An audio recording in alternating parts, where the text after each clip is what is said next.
students, today we will discuss distance formula. So in this figure you can see there are 2 points. There are 2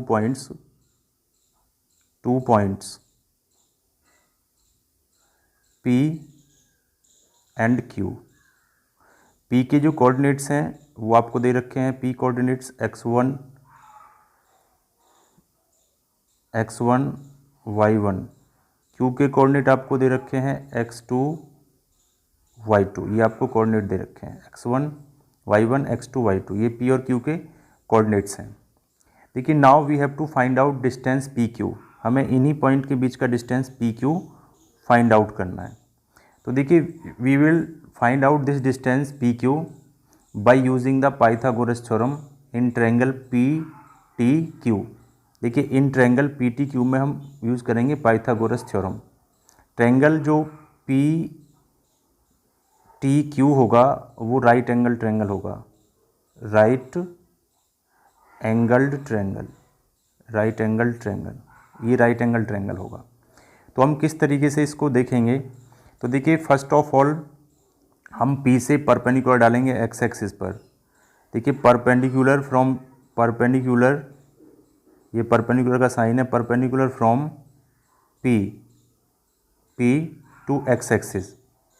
perpendicular from P to x axis and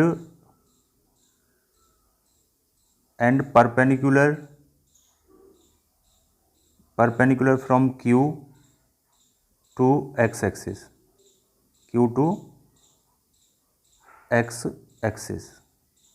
ये हम इस तरीके से डालेंगे. दोनों पे हमने परपेंडिकुलर डाल लिया. अब देखिए हम क्या करेंगे. अब यहाँ पे अगर पिक्चर को हम देखते हैं, ध्यान से देखिए.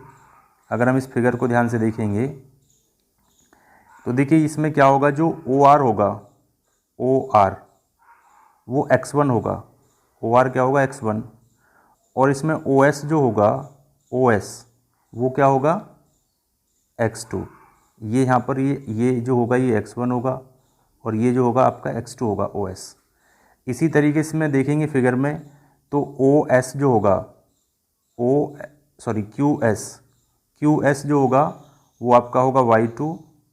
और जो इसमें आपका TS होगा, TS वो आपका होगा y1.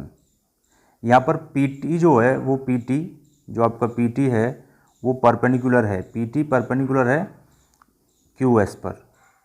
ये परपेंडिकुलर का साइन है ये वाला. तो PT परपेंडिकुलर है QS पर. तो इस तरीके से इसमें हमने चीज़ें निकाल लेते हैं. अब देखिए हम क्या करेंगे. इसमें पाइथागोरस थ्योरम यूज़ कर देंगे इन ट्रायंगल. जो हमारा ट्रायंगल है ये आपका QTS या PTS. तो नाउ इन ट्रायंगल में आते हैं हम दोबारा से.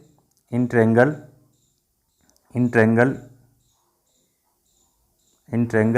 QTS में.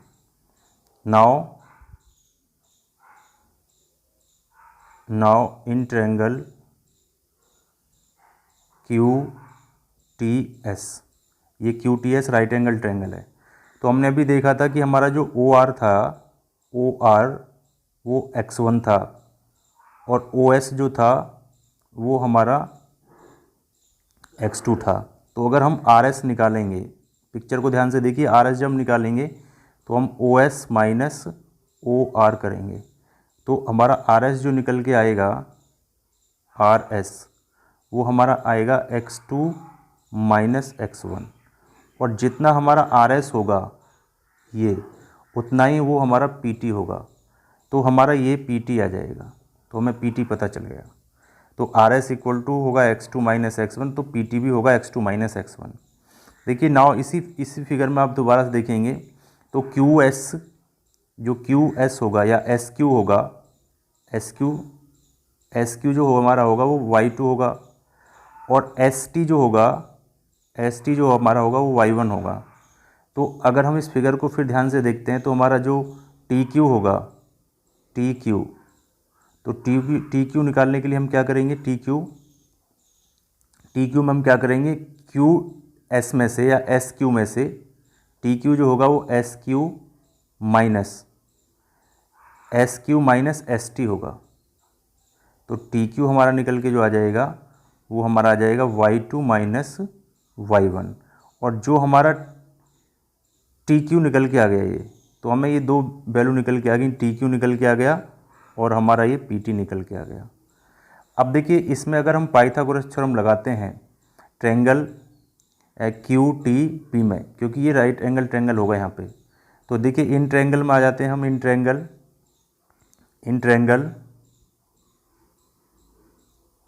ट्रायंगल क्यू टी पी में जो पी क्यू का स्क्वायर होगा by Pythagoras theorem, P Q का जो स्क्वायर होगा वो क्या होगा, P T square plus T S square, sorry T Q square. तो इसकी वैल्यू रख देंगे।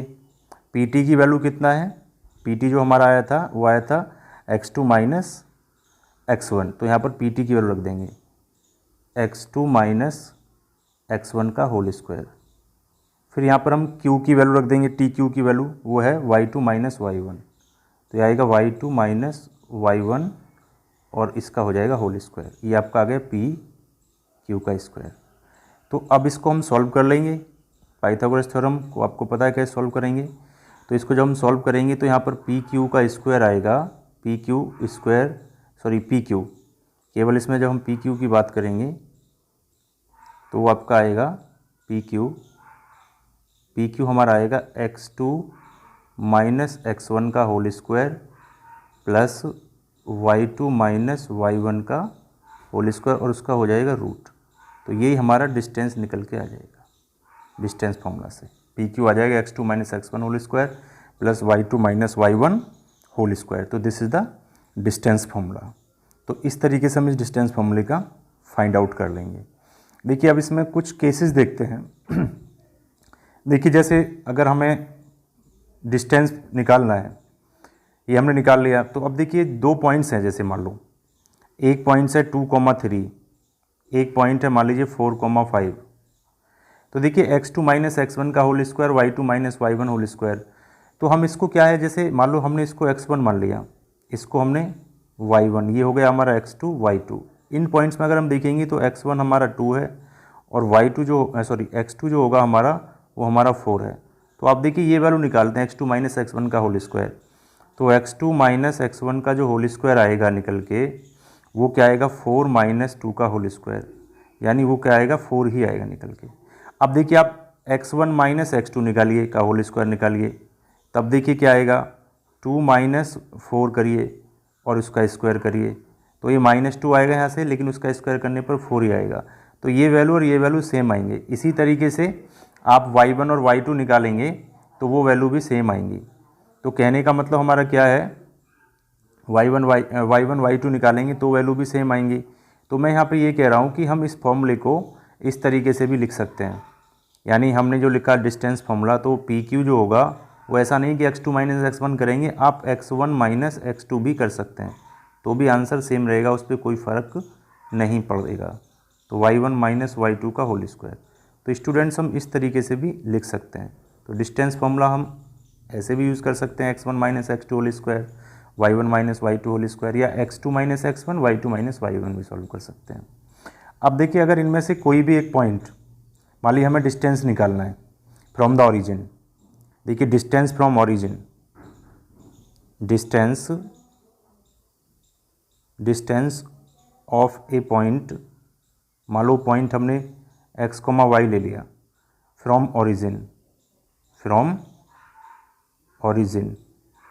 तो देखिए इसमें ओरिजिन का मतलब हो गया 0, 0 पॉइंट, तो हमें इस पॉइंट का और इस पॉइंट के बीच का डिस्टेंस निकालना है। एक पॉइंट तो xy और दूसरा पॉइंट है 0, 0 यानी ओरिजिन। तो इनके बीच का डिस्टेंस निकालेंगे तो हमने मान लो इसको हमने मान लिया x1, इसको मान लिया हमने y1, इसको मान लिया हमने x2, इसको मान लिया हमने y2। Now we have to find out distance of this point xy from the origin. तो ये हो गया हमारा x1 y1, ये हो गया हमारा x2 y2। तो डिस्टेंस फॉर्मूला हम यूज़ करेंगे। तो मानो इसके बीच का डिस्टेंस हमने d मान लिया, तो वो क्या आएगा x1 माइनस x2 का whole square plus y1 minus y2 का होल स्क्वायर और उसका हो जाएगा रूट। तो ये वैल्यू पुट कर देते हैं। जब वैल्यू पुट करेंगे तो यू विल गेट x1 तो हमारा x है, तो यहाँ पर x आ जाएगा, माइनस x2 हमारा 0 है, तो 0 का होल स्क्वायर हो जाएगा। तो हमारा क्या हो जाएगा, ये y1 y है और y2 0 है, इसका स्क्वायर हो जाएगा। तो वी विल गेट, इसको हम सॉल्व करेंगे तो we will get d equal to x square plus y square का रूट। तो ये डिस्टेंस फ्रॉम ओरिजिन आ जाएगी। तो जैसे मान लो हम एक एग्जांपल लेते हैं कि find the distance, find the distance of the point of the point 2,3 from origin। तो अगर इसको एग्जाम्पल को हम देखते हैं ध्यान से, इस एग्जाम्पल को हम ध्यान से देखते हैं तो हम डिस्टेंस हम निकालते हैं ओरिजिन से।